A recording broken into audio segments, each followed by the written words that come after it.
Begin by turning on the flash machine. Next, adjust your power setting to 6. If you plan on flashing multiple units, we recommend you use the optional cooling fan. Open the lid on the flash machine and place the pressing plate on the metal lid.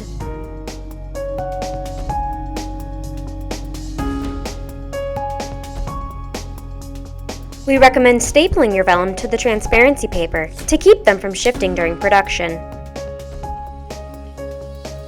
Place your vellum in the exposure chamber.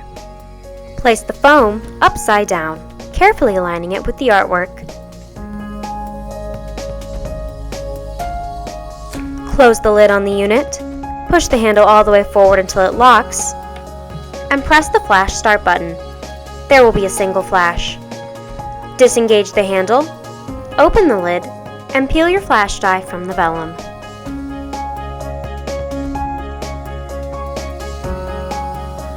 To prep your ink bottle, start by removing the cap from the nipple.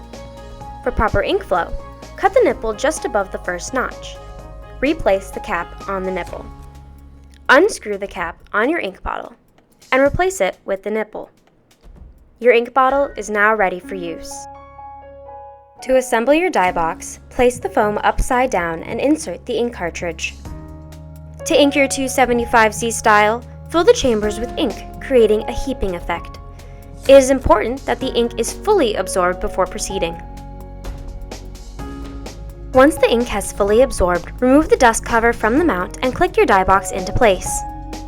Ink migration is approximately 30 minutes for Forever ink and 1 hour for premium ink.